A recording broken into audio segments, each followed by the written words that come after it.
Brought to you by KR Mangalam University.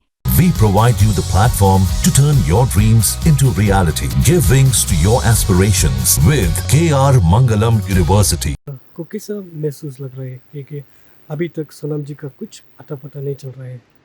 देखिए अब क्या है ना कि घर वाले तो सभी परेशान हैं और काफ़ी समय से परेशान हैं। अभी तो घर वाले संभल नहीं पा रहे हैं। घर पे पूरा जब से राजा का डेड बॉडी गया है, जब से पूरा घर बिल्कुल मतलब परेशान हो गया है और पूरा घर में रोना धोना चल रहा है। तो यहाँ की जो सरकार है उससे निवेदन है कि मुझे ना सीबीआई जांच या फिर जल्द से जल्द सोनम को ढूंढने की कोशिश करी जाए। और कंटिन्यू ये क्या है ना, डेड बॉडी ढूंढ रहे हैं सोनम का भी, तो सोनम ऐसा क्यों समझ रहे हैं कि डेड बॉडी ही मिलेगा उसका। सोनम को ज़िंदा ढूंढने की कोशिश करें, क्योंकि काफ़ी समय हो गया है। डेड बॉडी अगर होता तो आज 15 दिन हो गया है, स्मेल वगैरह भी आता, कुछ भी। आपकी एनडीआरएफ टीम काम कर रहा है, एसडीआरएफ टीम काम कर रहा है, आपका पुलिस काम कर रहा है, प्रशासन काम कर रहा है, मगर आज 15 दिन में भी सोनम का रिजल्ट नहीं आ पाया। तो मेरी रिक्वेस्ट तो ये रहेगी यहाँ की सरकार से, सीएम साहब से, कि यहाँ पे जल्द से जल्द कार्रवाई करी जाए और ऐसी कार्रवाई करी जाए जिसमें सोनम को ज़िंदा ढूंढ पाए हम। और यहाँ पे मुझे जो लग रहा है, जो आपके द्वारा ये पूरा केस आपके जो एरिया में हुआ है, उस हिसाब से मुझे जो लग रहा है ये किडनैपिंग केस है, अपहरण करा गया है और इस पर कोई कार्रवाई नहीं हो रही है अपहरण पे।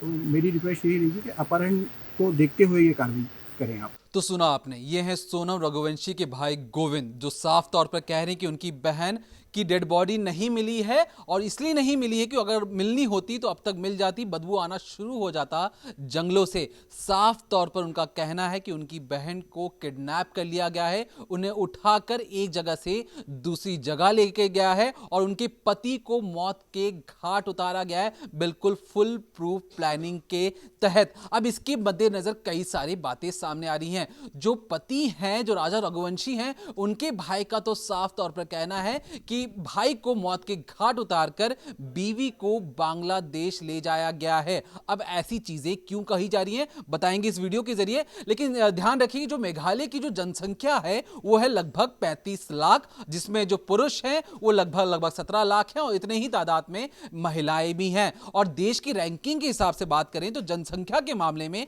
मेघालय 22वें नंबर पर आता है। लेकिन हैरानी की बात यह कि एनसीआरबी की 2024 की रिपोर्ट के मुताबिक अगर मेघालय की क्राइम रेट की बात करें तो देश के जो सबसे 10 जो सब राज्य हैं उसमें से चौथे नंबर पर मेघालय आता है, जहां पर 5.1 कैपिटा, मतलब एक तरीके से हर पांचवा इंसान जो मेघालय में रहता है कहीं ना कहीं क्राइम की दुनिया से उसका जुड़ाव है। अब ये जो सारी चीजें मैं आपको क्यों बता रहा हूं, क्योंकि 8 मई 2025 को बकायदा डिस्ट्रिक्ट मजिस्ट्रेट के द्वारा एक हलफनामा या कहें एडवाइजरी जारी की जाती है कि बांग्लादेश से लगी हुई सीमा खुली है, वहां से कई बांग्लादेशी आ सकते हैं मेघालय के अंदर, जो एक तरीके से क्रिमिनल एक्टिविटी कर सकते हैं। ऐसे में रात 8 बजे के बाद पूरी रात कर्फ्यू लगाया जाएगा अगले 2 महीनों के लिए। 8 मई 2025 की बात थी ये। उसके बाद 22 मई 2025 को जब पूरे मेघालय में कर्फ्यू लगा हुआ था,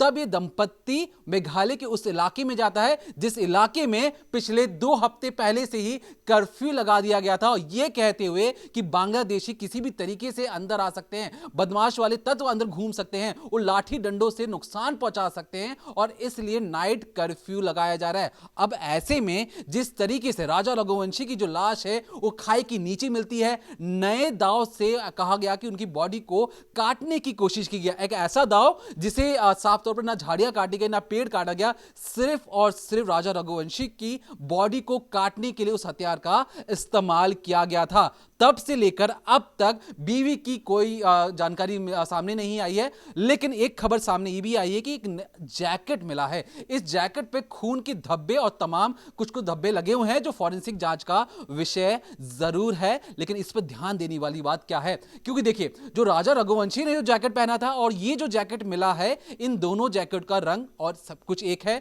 दोनों की साइज भी एक है और दोनों एक ही कंपनी के हैं। इसलिए पुलिस को डाउट है कि हो सकता है जो बीवी लापता है वो राजा रघुवंशी की हो सकती हैं।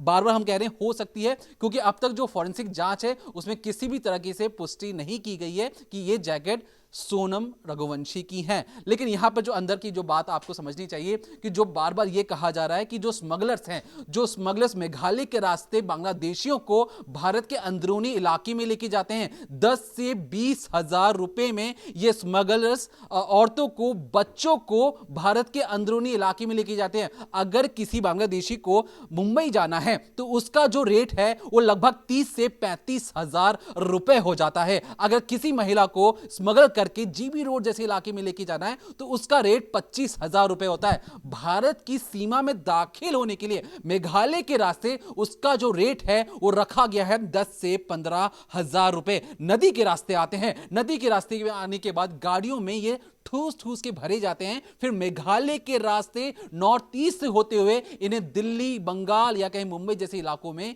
भेज दिया जाता है। अब कहीं ना कहीं यह बात सामने आ रही है कि हो सकता है, क्योंकि ये जो लड़के हैं, ये जो गैंग है, इस तरीके से काम करता है कि पुलिस चाहकर भी इन तक नहीं पहुंच सकती। क्योंकि जब भी ये काम करते हैं, ये अपने पीछे जितने भी सबूत होते हैं, जितने भी क्रिमिनल एक्टिविटीज होते हैं, उसे बिल्कुल साफ सुथरा कर देते हैं ताकि पुलिस इन तक ना पहुंचे। और ये गैंग इस तरीके से काम करता है कि कोई भी चाहकर इन तक नहीं पहुंच सकता। अब ऐसा क्यों कहा जा रहा है? देखिए, जिस तरीके से राजा रघुवंशी को जब मारा गया तो नए दांव की बात सामने आई, और यह दांव इसलिए रखा गया ताकि पुलिस को गुमराह किया जा सके कि लोकल गैंग ने राजा रघुवंशी की हत्या की है। अब नए हथियार से कोई हमला तो नहीं करेगा, नए हथियार सिर्फ एक ऐसा स्मगलर या इंटरनेशनल गैंग कर सकता है जो बाहर से सामान लेकर आएगा और मारने के बाद वो हथियार अपने साथ भी नहीं ले गए। जानबूझकर बॉडी के पास एक ऐसा हथियार छोड़ा गया ताकि शिलोंग की पुलिस को चैलेंज किया जा सके,